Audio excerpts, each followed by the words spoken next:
Great. I'm delighted to introduce Dr. Colleen Haddigan from the NIH. She's been seeing patients with Phelan-McDermid syndrome and evaluating their GI function.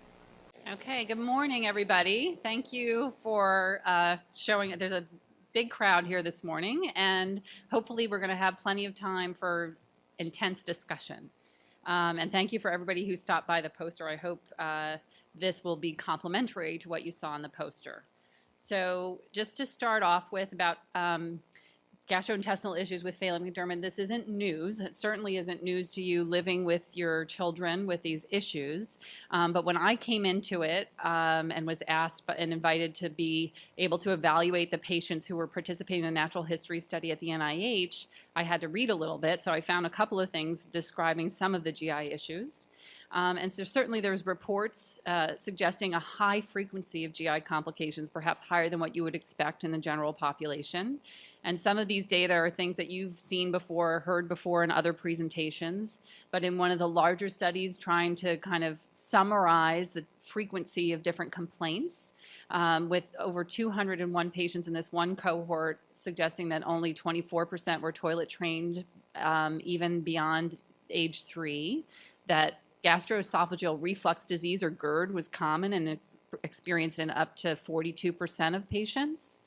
That chewing non-food items, or pica, eating non-food items, was expressed in up to 85% in this cohort, and that hypotonia was very common in 3/4 of the patients described.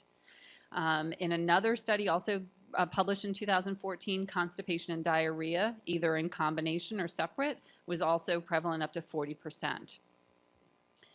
So for that, I was invited to add a GI sub-study to the individuals that were participating in the natural history study at the NIH. And so far, I've seen 15, almost 16 patients, and I'm going to be presenting data on the first 14 patients that have been evaluated. And what we're doing is a standard GI examination and evaluation completely independent of complaints. So we'll do the GI evaluation even if the child comes and family says they have no GI issues, or if it's their biggest day-to-day problem. And we do a standardized assessment asking questions about signs and symptoms of GI function, both historically and presently, and spend a lot of time talking about what attempts have been made for toilet training. We also have tested 10 participants with a SITS marker study, which is a test of colonic motility and rectal dysfunction. And I'm going to talk more about that in a little bit. And then the NIMH side is doing standardized neurocognitive testing, and I'll be presenting some data comparing GI function with these scores, including the nonverbal mental age score, the full-scale IQ developmental quotient, and also their 22q13 deletion, just in size, not position. So first and most importantly, not surprisingly, GI symptoms were pretty common. 79% of the patients who we've seen have been taking GI medications at some point. 57%, excuse me, flip that. 79% actually were ever taking GI medicines. 57% were currently taking GI medicines. There was also a wide range in BMI, and that was also interesting because some of our patients were very, very thin. Some of our patients were overweight, and some of them were kind of spot on in the middle, but we didn't have a lot in between, suggesting that there might be some phenotypic variation in terms of weight for height, which is what BMI is. It's body mass index, so it's how much body weight you have relative to your height. And that's what this is on the poster, and also shows that basically a third of our patients actually were over the 80th percentile. So if you looked at 100 kids their age, they actually were heavier than, they were in the heaviest kind of 20th percentile. Then another third were under the 10th percentile. So if you looked at 100 kids, they were thinner than 90 of them.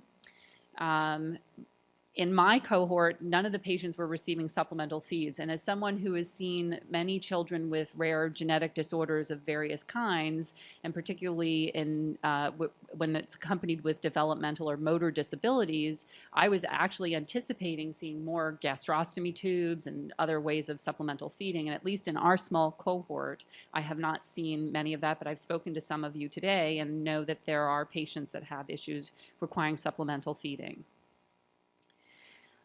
In addition, food allergies was relatively uncommon. So actual kind of skin test, IgE-mediated food allergy was not something that most of the patients I evaluated had, but up to a third were on special diets for intolerance, including gluten-free and dairy-free, to help manage symptoms.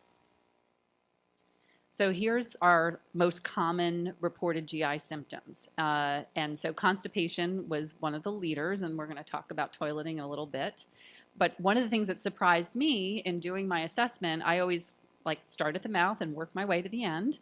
And so when I started talking about putting food in the mouth, chewing, swallowing, choking, gagging, I was surprised to see that that came up just as frequently as constipation. GERD, or gastroesophageal reflux disease, or heartburn, was common as well. Abdominal pain less so, and often when it was reported, it was in association with constipation or trouble toileting. And then the food intolerance, which I described before, certain foods that needed to be avoided to help manage symptoms, was relatively common, and diarrhea and vomiting were actually less so. Now, I then decided to look at the combination of choking, gagging, and difficulty swallowing, combining it, because some patients had the same, but some had one and not the other, and it came out to half the group had this as an issue. And so I think this is something that I would like to spend more time focusing on as we go forward with our research, and to hear more from all of you. Now, this is what a SITS marker study is, kind of graphed out as a picture. Essentially, what we do is we give our patients a capsule, and if they can't swallow the capsule, we open the capsule, and there's tiny little plastic rings that are radio opaque, so they'll show up on a normal X-ray. And what we do is we ask the patients to eat the markers, eat these little tiny rings that are inert and they don't hurt you, and they're going to pass through your body. On the 5th day after ingesting them, we take a plain X-ray of the belly. So it's not invasive. We don't have to put tubes in. We don't have to put people to sleep. And then the X-ray is kind of like, where's Waldo? Are there any markers in there on the 5th day? And so the first image, what you see is what we would consider a normal study. So in a healthy person, you should see no markers, or you could see up to 5 markers throughout the colon. And this is just depicting the large intestine where the markers should be by the 5th day. In the middle image, you see an example of total colonic dysmotility. So the kind of unconscious squeezing and propelling of waste material through the colon would be markedly abnormal in this individual, because you see the markers are scattered all throughout, and they should have been swept down and out by now. And then in the final image, we see an example of what would be considered rectal outlet dysfunction. So the unconscious movement of the colon worked. The markers got swept down into the bottom end, into the rectum, but then they accumulate there.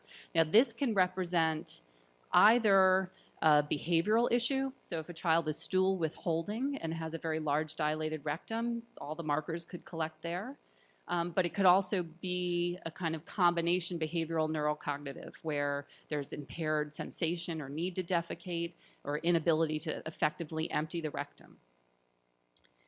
And so this is an example of one of our studies, and I'm sure this might not project very well, but you can see it perhaps a little better on the poster. And essentially, this is an image of one of our patients who had there. So in this whole area, which represents the rectum, there were up to 17 markers still present on the 5th day. The rest of the X-ray also shows that there's a fair bit of constipation. There's some stool in other parts of the colon, as well as a lot of gas. And that makes sense because there's a big plug at the bottom that we need to get out. So 2 of the 10 patients who participated in the SITS marker study had this abnormal retention of markers suggestive of rectal outlet dysfunction, but none of our participants had the kind of global colonic dysmotility that I actually thought might be more common because of the hypotonia that everybody frequently reports in this cohort. Now, the next thing I wanted to show you is actually some data that Audrey Thurm shared with me from the registry. So this is your data, not the NIH specific data, where parents were asked, does your child toilet independently? Now, that could mean different things to different people in terms of how you answer that. So, and then I'm going to talk a little bit about continence and what that means, and that's slightly different. So this could include the behaviors around toileting and not just being able to pass stool or urine on a toilet. But in this sample, you can see that 73% of respondents said that their child did not toilet independently, although 15% said occasionally, and 13% said always. And then the way we asked it in our study was during the interview, I would ask about ability to pass urine and stool in the toilet, irrespective of whether or not somebody had to be there with them to assist them, and whether or not they'd ever been trained or not to do that. And so 71% of the participants that I've evaluated so far had primary incontinence of urine and stool, essentially meaning that they were never successfully 100% trained to pass urine or stool on the toilet. 55% of parents at this point expressed that toilet training was still a goal of theirs. And the circles are just kind of demonstrating that there was a little bit better continence for urine than there was for stool in terms of being able to sometimes have urine on the toilet. And so then the next thing that we did was to look in this is, I'm going to caveat multiple times, small numbers. But nonetheless, I was curious to know what the relationship was between cognitive function and ability to train for urine and stool on the toilet. And so what we did is we just basically categorized individuals who were continent versus those who were not and looked at their neurocognitive functioning based on the standardized testing. So the first two bars are the verbal test, the verbal age testing, and then the second two are the FSIQ. And what you can see is the blue bars represent those who are able to be continent, and the orange bars are those who were not yet continent. And so what you can see is a clear, and even in the small number of patients, statistically significant relationship between being able to be continent and the IQ testing scores. And then on the smaller bars, it's the 22q deletion size. So just in terms of number of base pairs, were individuals with smaller deletions more likely or more able to be continent? And that's not statistically significant in 06, but there was a tendency that the individuals who were continent tended to have smaller deletions. Now, what do we know from the general literature outside of the context of Phelan-McDermid syndrome about continence and intellectual ability? So essentially, this has been seen before, and these are data that may be hard to see because I know a lot of the slides were hard to see yesterday, but essentially, when there's IQ less than 70, incontinence is very common, regardless of the underlying diagnosis, and that there are also other genetic conditions like Fragile X and Rett where you see similar rates of incontinence. And so where are we and where do we go next? So there are GI symptoms and primary incontinence that are common. Measures of verbal function and IQ are significantly related to continence. It appears that smaller size deletions show a tendency to relate higher likelihood of being able to toilet train. And they may help us optimize our daily symptom management and to set appropriate goals for toileting. We did collect modified barium swallows at the NIH, and we need to look at those data to see if they can inform us about the oral motor issues that we were hearing in symptoms. So I'm looking forward to analyzing that and sharing it. And then I'm looking for you all to give me the future direction based on the issues that are most concerning for you. And so with that, I want to thank Audrey and Priscilla, who at the NIH invited me into the world of Phelan-McDermid syndrome, and all the patients and parents who graciously shared their stories and spent time answering my many questions about their GI issues for their children, and also for the meeting organizers to give me an opportunity to share our data. So thank you.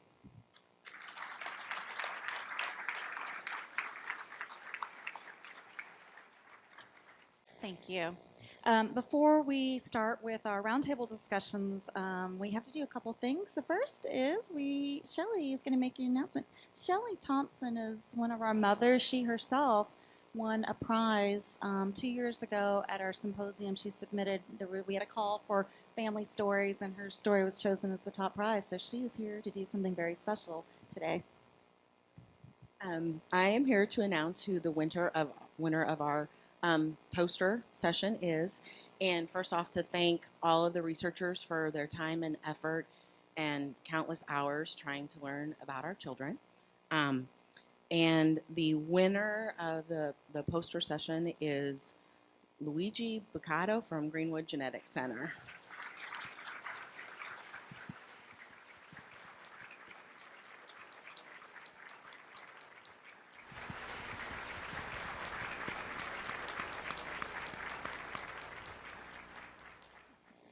Okay, so we have 5 GI polls, so be sure to direct your attention to the front every couple of minutes or so.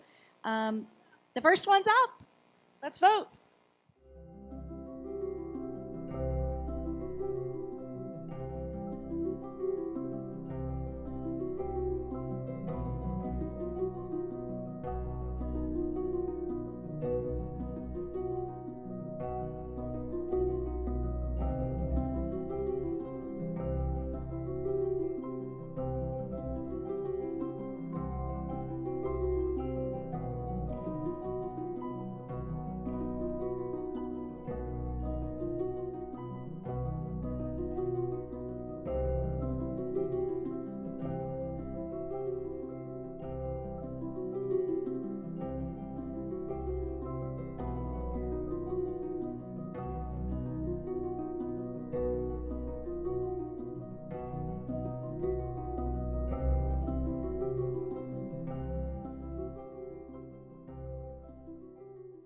Audrey says she has nothing to say about poop, but so I will tell you this. This must be a hot topic because we've got more questions about poop than any other item that we've had so far in the McPosium. So we're all into this. Okay, I've got some questions first. And Geraldine and I were talking about these. GI outlet dysfunction. Is there a way to tell neurogenic or anatomic as opposed to psychogenic retention of stool? Okay, so excellent question. And some of the individuals who I've spoken to in more detail about this is that at some point, once the problem exists, it kind of doesn't matter, okay? So if your child or anybody has had a period of time where they've done stool withholding, so let's say a child just is withholding stool all the time, the rectum's natural response is that it's going to stretch and expand. And once it's expanded to be large enough, then the normal neurologic connections are not going to be as sensitive. So our body knows that it's time to empty our rectum when stool hits the side wall of our rectum, right? So that stretch tells us it's time to empty. So if you have had a period of time where you're withholding for a really long time, then you're not going to get a signal to go to the bathroom until you've got a brick that's so big it's not going to be able to be passed out of the hole that you're trying to push it through. So it's one of those situations where the inciting problem could be behavioral, but once you're there, you have a kind of physiologic, neurologic problem. And it may be that kids with PMS are more predisposed to develop this, not just because of behavioral, but also maybe because of neurocognitive or sensory problems. You can do fancy tests. An anal rectal manometry test can see if the rectum has the ability to relax and function normally. But I would say that probably aggressive approach to effectively emptying the rectum could recover a lot of this problem with a combination of laxatives and behavioral things, whenever possible. But it's not an easy task. It's a lot of work when you get into it.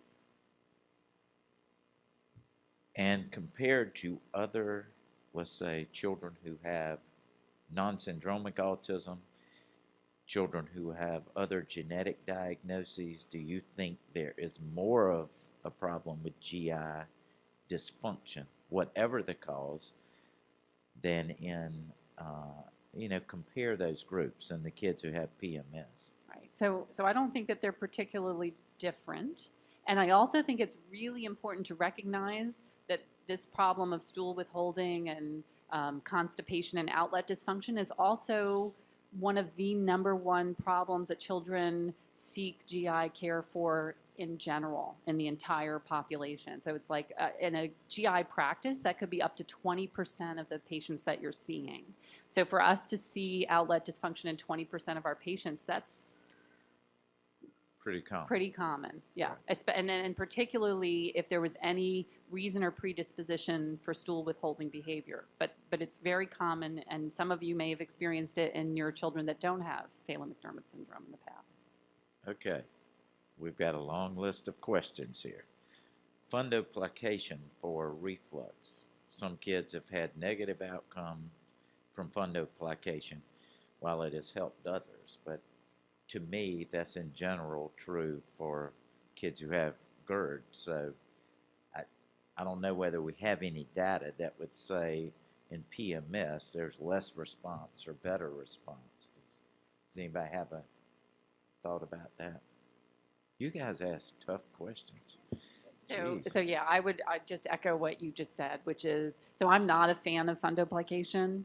I think that there are rare instances where it's necessary.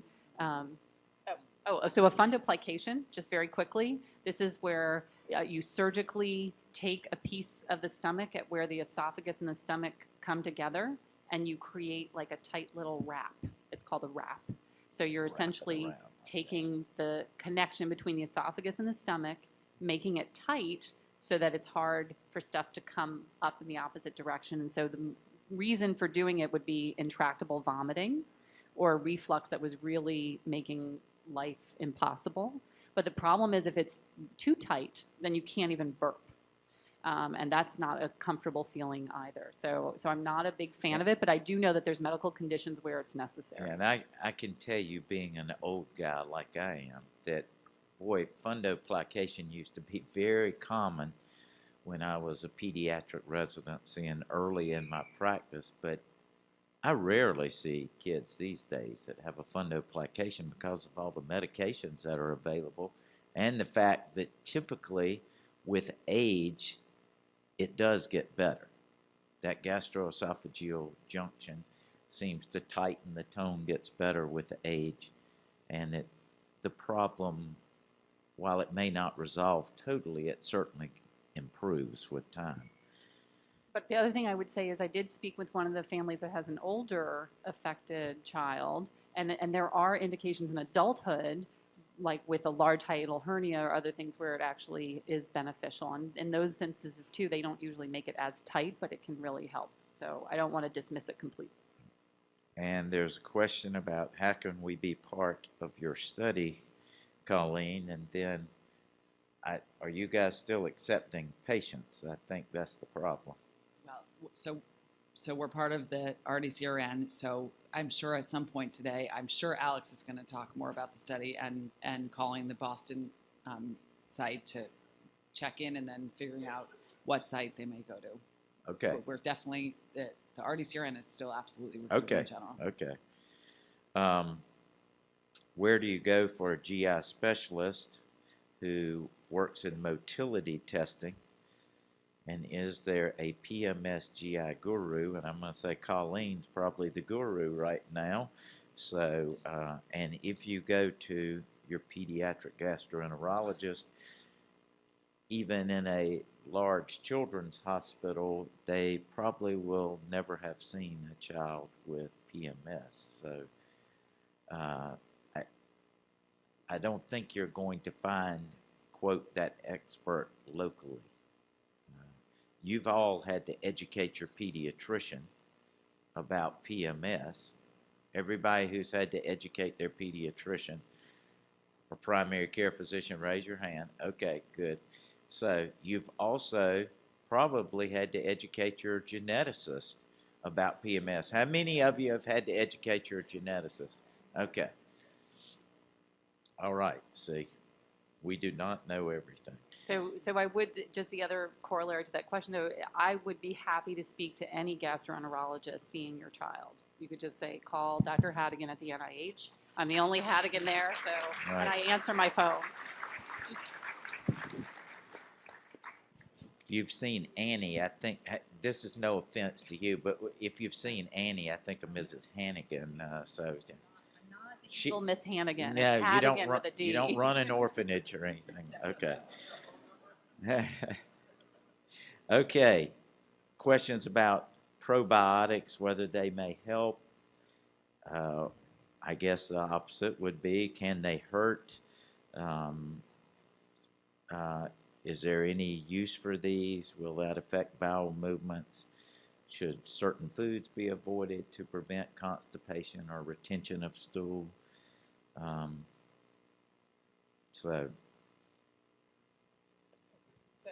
So I'll take this one too. So there are actually very, very few studies that have ever shown benefits of probiotics, and the one place where it has been proven to be beneficial is after exposure to antibiotics to avoid kind of post-antibiotic change in flora and kind of repopulating the bowel. So with that being said, I don't think they hurt, and if they help your child, it's fine. The one instance where they can be harmful is if your child has an immunodeficiency. And so because I work in a lot of rare diseases, I see kids with rare immunodeficiencies, and there I really need to tell them to be careful.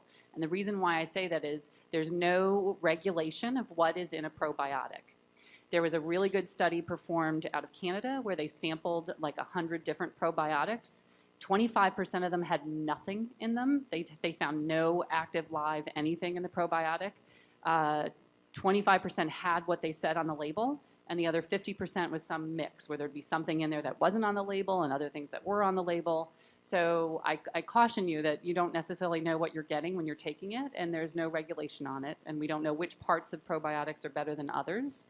That being said, if you can use active cultures or things through natural foods, they could help with digestion, and if you find it beneficial with your child, it's fine. But I would hate for you to be spending lots of money on something that has absolutely nothing in it. So just cautioning you about that. okay, cyclical vomiting. I know this comes up a lot. Any guidelines for that? Someone is saying child has episodes that last 6 months, stop, and then return. That's a lot of puking. And it always occurs when you're least prepared, correct? So cyclical vomiting is tough. I've not seen any children in our group that had it, and I think you really need a good working relationship with a gastroenterologist to address it and try and manage it, to come up with, if it's truly that kind of like retching and vomiting every single thing every day and it lasts for a prolonged period of time, you need to speak with your gastroenterologist and maybe even with a neurologist to see if you can come up with approaches to abort the episodes. And oftentimes kids will need hospitalization and IV fluid management if they're truly bringing up everything. So that requires a really close relationship with a back GI to doctor that you the, trust. Issue like we were talking about, neurogenic versus psychogenic and cyclical vomiting. Is there any way to know that? You're still getting puked on. I'm not sure, again, whether that makes that much difference. But again, as far as management, how you may try to do behavioral modification or something like that. Anything that way? Maybe even if there were a neurologist here who wanted to comment on this. There is one. And we have a psychiatrist over here too. So I've actually never seen cyclical vomiting in Phelan-McDermid syndrome. I've seen it a couple of times in neurotypically developing. Sorry, you can't hear me? Okay. So I have not. Oh, okay. Oh, I see. But in general, when we see a kid with cyclical vomiting in neurology, one of the first things we do is talk to our GI folks to see, if there's potentially a clear organic cause. From our perspective, we sometimes think that cyclical vomiting can be sort of a migraine variant. And we'll try medications that are used in migraine, either for prophylaxis, usually the prophylactic medicines, or potentially the abortive medicines, with really variable success, honestly. So our approach, again, is to work closely with GI, then potentially try some of the medications for migraine. Okay, thank you. Another question, clarifying the role of shank 3 and the gut. So the interaction of the brain cognition, incontinence. I know that's a big mouthful. And then how does that relate to if there's a regression in continence and the sensory perception that many of the families will talk about is that when we talk about our children don't feel pain, is that not feeling where the pain is occurring, or is that interpretation, how we perceive that pain in the brain when the message gets there? And I think the same is true of bowel issues. There's about 5 questions. It's a lot of questions, but I'll Yes, start at it the was. beginning. So Chang 3 and GI. So when I was trained in gastroenterology, one of my mentors told me that if you scooped out all your guts and separated out the neural tissue in your guts, it would be as big as your brain. Okay, so that's our big. So I always say that our belly is our big brain, and then this is our little brain, and that the two of them talk to each other all the time, and most of the time we don't even know it. And so if Chang 3 affects nerves and how nerves talk to each other, then it would make perfect sense that it affects the gut. And I think a lot of these exciting animal models will be able to start to get at some of that in terms of just basic function and impact on function. So I'm excited to hear and see where that goes. My focus is really on our day-to-day function with our families and our kids. And I think that there's reasonable interpretation of what we know to say that it's probably related, and that we want to work as hard as we can to optimize daily functioning and maintain the gains that we get, but expect that there can be regression. And another thing I know I mentioned at my table is continence is a continuum throughout our lives, and many of us will live long enough to lose our continence. So it's something that will come and go with a lot of different challenges and health-related I resemble that issues. remark. Yeah. But, okay. Okay. Can suppository be overused or harmful? And my response to that as a pediatrician would be yes. I was always taught we try to stay away from suppositories and the rectum, and let's focus on things from the top down. Is that still the thought? Certainly anything can be overused. Any laxative, any approach could be overused, but I also feel that it really has to be individualized. Some children will have very good effects with with rectal stimulation with something as simple as a glycerin suppository, and that might actually, in a bizarre way, be less invasive than taking 3 different Right. pro-motility agents from above. So it would depend on what works for your child, and again, working with your pediatrician or your gastroenterologist to kind of hit that sweet spot where you feel like you're getting optimal, daily ability to go without as too much invasive procedures or Okay. struggles. But if you're having to, wrestle your kid down and it's a 30-minute fight to get a suppository in, then that's probably not the best approach. I can tell you it's a 30-minute fight to get a suppository in most people, if you ask me. But, okay, whether they're puking their head off or what, this will make you feel better. Oh, no, that's not happening. Okay. Had a wonderful trip to Disney World last December where everybody got sick. So several of our kids have been, yeah.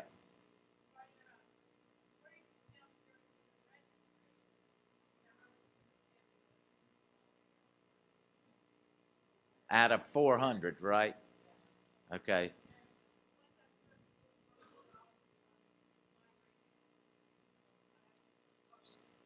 So that would be 12.5%.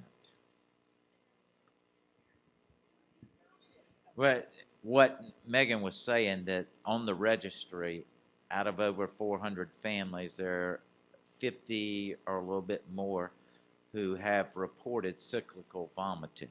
So again, about 12.5%, 10 to 15% with where that is an issue for them. So not an uncommon problem. I don't know what the frequency of cyclical vomiting is in the general population, but my feeling is it's pretty low.